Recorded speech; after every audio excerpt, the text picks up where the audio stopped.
море, прошу тебя, не выплюни меня на берег во время очередной бури твоих истерик. Я так давно тебя искал по грязным пресным руслам, зубами сеть рвал, напрягая каждый мускул. И я готов сожрать пуды твоей горчащей соли за то лишь, что ты здесь остаться мне позволишь, за то, что дашь и дальше мне дышать своей влагой. Кроме этого блага мне больше ничего не надо, это правда. Я за воду жадно набранную в жабры подарю тебе всего себя, только не нужно, ладно, выбрасывать меня волной на берег и изгибы и оставлять там подыхать, как ту другую рыбу.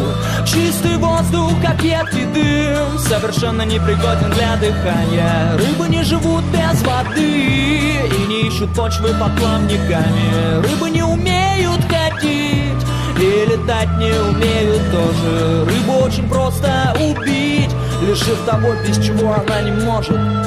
Я смотрел на твои фото сквозь призмы аквариумных стекол. Мои глаза мне брали, не ловили фокус. Я бился головой об толстый лед этих прозрачных стен. Лучше смерть среди осколков на полу, чем плен. Я знал, что должен быть с тобой еще когда был икринкой. Поэтому я не лежу с открытым ртом на рынке. Поэтому я не в цистерне и не в банке консервной. Я здесь, и я прошу тебя, не надо нервов. Я так давно тебя искал по грязным пресным руслам, зубами сеть рвал, напрягая каждый мускул. Пожалуйста, теперь не выплюни меня на берег во время очередной бури твоих истерик.